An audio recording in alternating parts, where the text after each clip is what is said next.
Hello everybody, my name is Brian Adcock and I am your race director and also the founder of Castle Triathlon Series. So those of you that are aged 8 to 10 years old, you are listening to the correct video. Those of you that are older and operating or taking part in any other event on the race weekend, you're listening to the wrong video. So please stop listening now and go and find your correct video. So guys of you that are racing on Saturday the 26th of September in either the 8-year-old race, the TriStar Starter, or in TriStar 3s, which are the 9 to 10-year-olds, then you're listening to the correct video. So well done. And welcome to the 12th running of the Hever Castle Triathlon. Obviously this year is a bit different because of COVID-19, and you'll have already no doubt gone back to school and will know that social distancing and other protocols are part and parcel of daily life, and it's no different in triathlon. So we've been basically led by 5 principles. First principle is that we want to communicate and educate our athletes as much as we possibly can, and this video is part and parcel of that, as well as the information that we're going to send out to you, which you and your mums and dads must read before turning up on site so you know what we're trying to achieve. Second point is density reduction. So that's just a reduction in numbers that are competing over the weekend to give everybody a bit of space. Third one is reduction of touch points, which means that you should ideally only touch what is yours on the event, maybe 1 or 2 other things, but other than that, try and restrict your touching of anything to your own kit. Fourthly is athlete self-reliance, and by that we mean, whereas in the past we're pretty generous with looking after you and your bikes and making sure your helmet's fit and everything else, this time round we can't touch you or your bikes, and so when you arrive on site and you've got a slightly wobbly bike and the brakes don't work, then there's not a lot we can do for you, okay, and it's going to be a bit dangerous. So please make sure that your mum and dad have taken you to the bike shop if you've got a bit of a dicky bike and got everything straightened out before you turn up on site. And also make sure your helmet's fit, otherwise it's going to be difficult for us to explain how that works just by pointing and telling you what to do rather than us actually touching the helmets themselves. And fifth and final point, and you'll have seen this in your schools, is that we have to improve the level of hygiene. So that means more cleaning of toilets, of bike racks, of any potential touch points around the course. So there'll be a continuous cleaning cycle that takes place, and also more hand sanitizers. And in some instances, some of my staff will be wearing PPE. So don't be frightened by any of that. That's just the way it is at the moment, and it's for their protection and your protection as well. Okay, so that's the boring stuff out of the way. Let's have a look at your course that you're actually going to do on race day. So bear with me while I just change screens, and I'm going to bring up a map that's hidden over here, oh, no, not that one. That's the transition area. We'll come back onto that in a sec. We're going to look at this one first of all. I'll just put it on full screen. And okay, so with this video, you should have also watched the video that relates to triathletes turning up at Hever Castle. And that will have talked to you about arrival in the car park, the holding area, which is in this space here, how you get down to registration, past the BTF licensing tent, into transition, and then how you're going to move as a group down to the swim start, which is down here on the Italianate loggia, okay? And there's various holding areas, but there'll be plenty of people on site telling you what to do, and you'll have watched the other video by then, and so you'll have a pretty good idea of what to expect. So when it comes to your actual race, you'll be stood over here on the left-hand side of the loggia. There'll be about 15 of you in your group, all stood socially distanced, so 2 meters apart from each other. And one by one, you'll be called up to the start line. And the start line is actually a timing mat on the floor. And as soon as you go over the top of the timing mat, your timing device, which is attached to your ankle, will basically tell the machine that's you that's starting, okay? And then you get in the water and start swimming. Just be careful of these steps because they are super slippy. I will remind you on the day, and don't dive into the water because it's pretty shallow. Now, those of you that are 9 to 10 years old, you are actually swimming 200 meters, and you're going to swim out to a buoy that will be at 50 meters. So for the purposes of this diagram, it's basically the first buoy that you can see down the lake. Sorry, you guys who are 9 to 10 are swimming out to the 100-meter buoy, so it'll be the second buoy that you see down the lake. So you swim past the first one. When you get to the second buoy, swim around that, keeping it on your right shoulder, and then you make a beeline for the archway that will be over the boat ramp down here, because you guys are swimming 200 meters. Those of you that are 8 years old are only swimming 100 meters, and you'll be swimming out to the first buoy that is at 50 meters down the lake. So by the time you get to that buoy, you swim around it on your right shoulder, and then you make a beeline for the blow-up archway that's going to be down here. It's an orange thing, which you'll clearly see when you're in the water.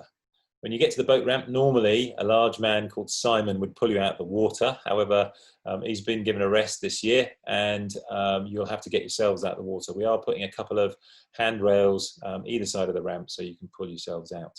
And when you get up onto the side here, you'll be directed left. You'll run along a blue carpet for about 30 meters, and then you'll be turned right onto a grassy path that takes you back up into transition. And that is your swim complete. Just a couple of points on safety. If you have any trouble out in the water, we have a whole bunch of canoeists, but also some guys who are holding boogie boards who will be able to give you some assistance in the water. We'd like everybody to swim the full course, and we don't mind if you hang on to a boogie board for all or part of it. The idea is that we get you around and you get a good experience of what it's like to be swimming in open water, because many of you will be swimming in open water for the first time. Okay. Also, if you're out there on your own and you suddenly have a bit of a panic and you want to attract some attention, you'll all be in wetsuits, and I want you to roll over onto your backs and put your arm up in the air, just like that. And if nobody seems to be coming towards you, then shout help as well. And one of the canoeists or the boogie boarders will be over to you in a flash to make sure you're okay. Okay, good stuff. So that's your swim, pretty straightforward. So then you come up into transition, and I'm just going to swap maps over so that you can see the transition map and area. So this is the transition map here. And you will see, I'll just drag that up there, that when you come up out of the swim, this is where you come in to the transition area in this top left-hand corner. The deer fence runs all the way down here. And there'll be big signs up here that say bike in. So as you come in here, you are going to be running down this side of transition. You run all the way into this corner, and then you turn right, and you'll know where your bike is because we'll have a series of letters or numbers along the end of the bike racks here, which tell you which row you're adjacent to. You then run down the length of the racking to where your bike is located, and then when you get to that point there, that is where you will meet your mum or your dad or whoever is looking after you on that particular day, because you are allowed one person in transition. The only things that your mums and dads are allowed to do to you whilst you're in transition, obviously to encourage you, but outside of that, it's to help you take your wetsuit off, because we know that kids of your age sometimes struggle with that, and also for the smaller ones of you to help you get your bike off the racking so you can start running off in this direction with it at the start of your cycle course. Mums and dads, please resist the temptation to do anything else for them. They don't learn, and it just creates a bad atmosphere in and around transition. And mums and dads, the other thing is, please do not wander around transition once your child has headed off on their cycle. Just stay exactly where you are, get to know your neighbours, and wait for everybody to come back in off their cycle. The rack spaces are set 2 meters apart, so there will be no problem with social distancing in transition itself. Okay, so having grabbed your bikes, just remember the last thing that you should do before grabbing your bike is put your helmet on your head and make sure it's done up. Then you can grab your bike or get your mum and dad to help you down with your bike. Then you run off in this direction to the end of the row, turn immediately left, down into this corner, still running with your bike, still running with your bike. You come out through bike out in this corner down here, which is also run out, which will be important in a minute when we talk about the run. And then you guys do an immediate right turn, and you run all the way down here till you get to the bike mount point, which is just down by the scaffold bridge. And it's there that you can actually leap onto your bikes as soon as you cross the white line on the ground. And there'll be a man there also with a red flag telling you that you can get on your bikes. And then you go off onto your cycle course. So back onto the other map. And the cycle course is the one that is marked on here. For the 9 to 10-year-olds, it is the route that is marked in yellow. hold on, let me just get this right. Sorry, no, the 9 to 10-year-olds, your course is the one that's marked in green, and you're doing one lap of the entire circuit of the estate. So I'll just describe that to you. So this is where bike out was in the corner of transition. This is the mount point here. You then cycle down the length of the field, and then you'll be turned left uphill on this little lane that takes you to the top of Park Wood. When you get to the top of Park Wood, you transfer over from a sort of metalled road planings track onto a bit of grass, and you cycle along the top of the wood until you get to this point here, Marshall Point 8. There you'll be turned left downhill, and you'll be back on another road planings track that will take you all the way down to the lake. Just be careful on this section here. It's quite a steep downhill bit. We've had 1 or 2 accidents over the years, particularly when people are trying to overtake each other at high speed and it's a little bit uneven and they don't necessarily have control of their bicycles. You get to the bottom of the hill here, and you guys take a right-hand turn, and you basically circumnavigate the lake that you were swimming in earlier. You pass a water point up in this top corner of the estate here. You've got about 2 kilometers to go, so you've done half of your cycle when you get to the water point. And then you cycle over 16-acre island, round the water maze, and eventually you'll return around the back of the castle, through the formal gardens. When you get to Marshall Point 28, you have a bit of a steep climb up a gravelly hill, and sometimes some of the kids have to jump off their bikes and push them to the top of the hill. No shame in that, because it is steep and not everybody has the right gearing on their bikes. And then you'll come whizzing downhill on a nice grassy track till you get to the ticket huts here, where you will be told to turn right. And here I have my largest and most noisy marshal stood, because too many children don't listen to the fact that you need to slow down because you've got a sharp right-hand turn on this corner here. And then as you 9 to 10-year-olds come around the corner, you will cycle along the tarmac to the end of the car park area and then turn left back into towards transition. This mount point is just in this location here, and then you re-enter transition and end up back at your bike rack. And I'll go back on to T2 in a second. If you're in the 8-year-old section, your bike route is slightly different. You are doing a 1.3 kilometer cycle route. You come out of this corner of transition, and then you make your way via a slightly different path up to the top of Park Wood. And then when you get to this point here, you turn back on yourself and you descend down the hill, and you pop out in the corner of Pokeridge Field down here. And this is where we will have a secondary transition set up for the 8-year-olds. You'll leave your bikes here, and they'll be looked after while you make your run to the finish. So that is effectively your secondary transition at this point down here. Okay, so going back onto the transition map for a second. That's this one over here. So 9 to 10-year-olds, you come in this corner and you dismount here by the scaffold bridge. You work your way into this corner, back across into this corner, and then find the point where you racked your bike and where your parents are still stood. You re-rack your bike, get yourself into your running gear, and then you continue straight on to the end, and then all the way down here, all the way down to this corner, and run out is down here. Okay.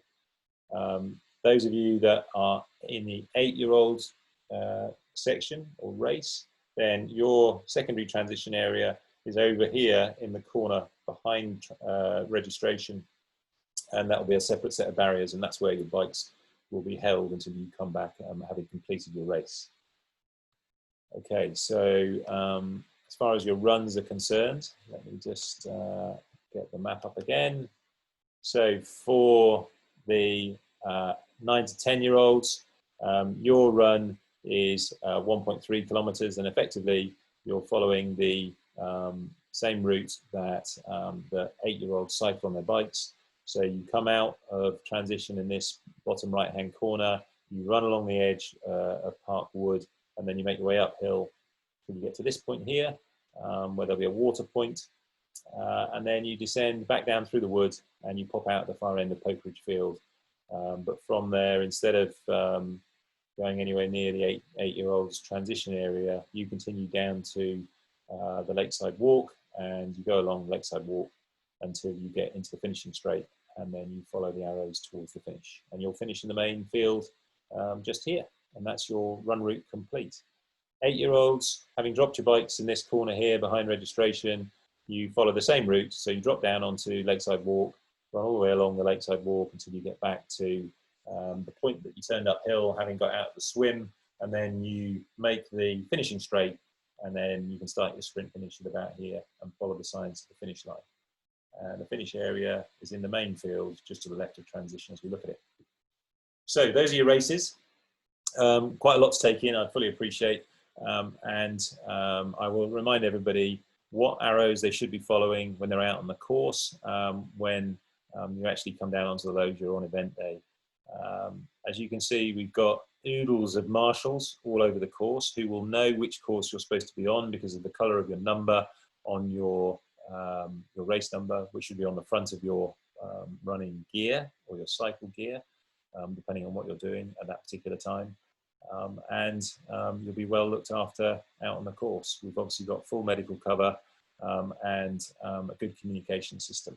And we've been doing these races for, this is now the 12th year. So come in the knowledge that we are well prepared for a COVID protocol race, and things will look a little bit different, but you'll still have fun nonetheless. If you've got any questions at all about this briefing, then please email us on admin@castletriathlonseries.co.uk. And otherwise, I look forward to seeing you on Saturday, the 26th of September. Thanks for listening.